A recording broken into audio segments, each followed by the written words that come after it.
Hi, welcome to Teen Pride Book Talk.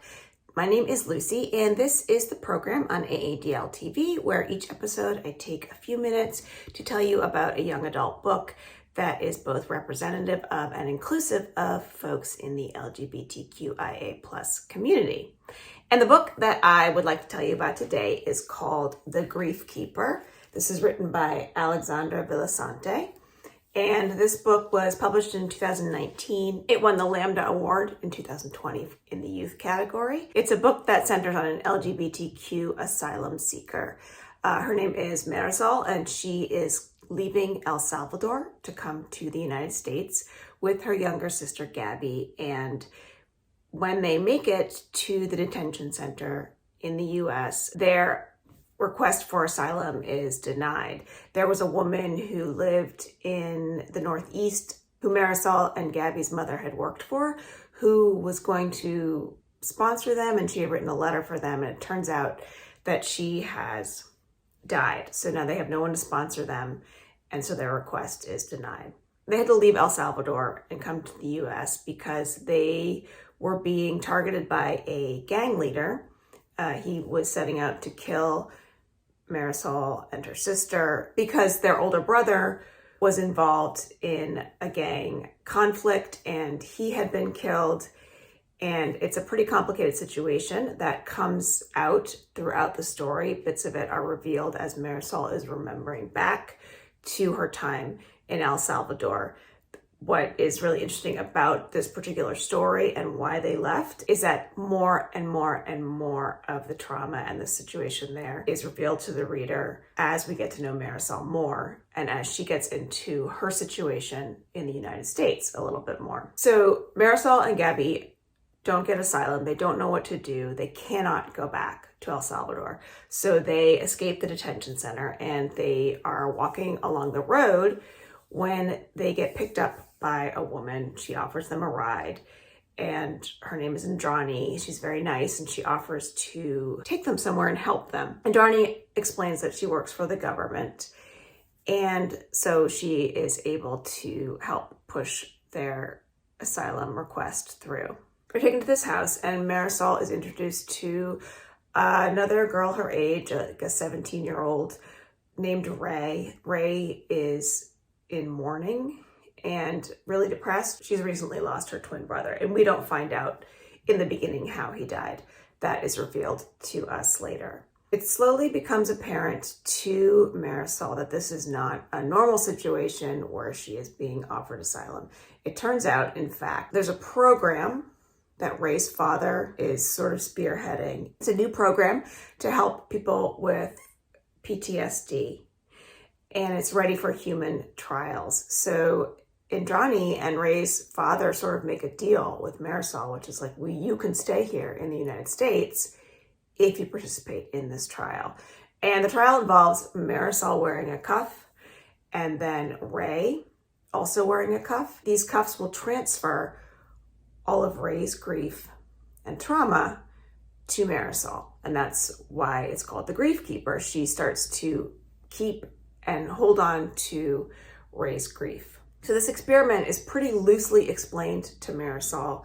She's a little bit hesitant, but she doesn't really feel like she has a choice at this point. And most important to her is taking care of her sister Gabby, and that means staying in the United States. This wearable device that they both put on starts to do what it's supposed to do, and it works best when they are in contact with each other. So Ray and Marisol start to become friends over time, and Ray starts to feel much better and Marisol starts to feel much worse.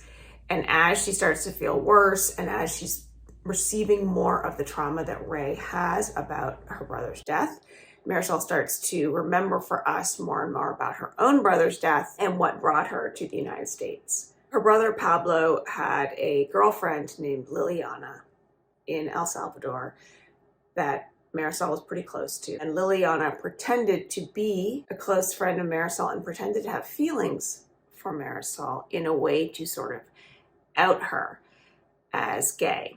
And when Marisol reciprocates or receives those feelings, then Liliana turns around and shames Marisol for being a lesbian.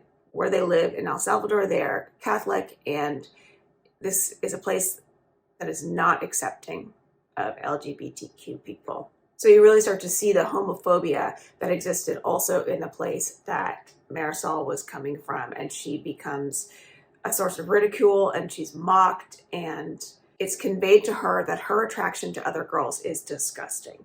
And so this is what Marisol is bringing into her friendship with Ray, and what is coming up as she starts to feel a little bit more than friendship for Ray, and she starts to realize how close she is in fact becoming. So one of the things that Marisol starts to receive as part of the grief are exact visions of Ray's brother being killed. And so we learn that story through Marisol's point of view, and that's particularly interesting because Marisol has her own grief tied around her brother's death, and then a lot of her own trauma tied around the situation which was involved in her brother's killing. This story is sort of borderlining science fiction in this one part, in the idea that there is this cuff that can take feelings from one person to another. Although the author said in an interview that I read, she's sort of playing around with this interesting idea in her brain that what if there was some sort of physical device that could transfer or remove PTSD symptoms. The science fiction piece here is really being used to underscore this narrative of medical exploitation that happens a lot to marginalized groups. And that's particularly highlighted in this book, where you see this undocumented person in the United States being told the only way you can stay here is if we can use you in a trial. And so over time, throughout the course of the book, and I don't want to spoil it, but we learn Marisol's story entirely, who she was really protecting by leaving El Salvador.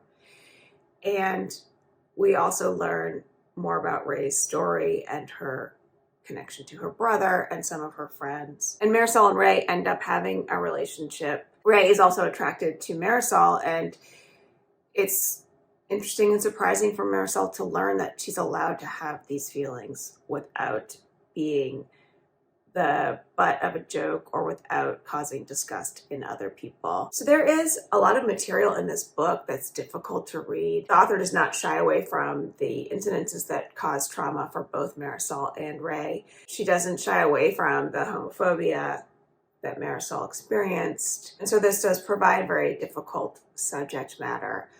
But it's also a really great story about these two girls finding their own strength in what they have to offer as unique human beings, and in being allowed to feel their own feelings, and also in how they feel about each other. And so this book is ultimately pointing out that you kind of have to go through your own grief, and it's okay to do so. And what you need more than someone taking your grief from you is someone to support you in your grief. It's a really great book, and it's really well written, and the story is captivating. It's sad, but it's also uplifting at points as well. So I recommend that you read The Grief Keeper by Alexandra Villasante. Thank you for joining me.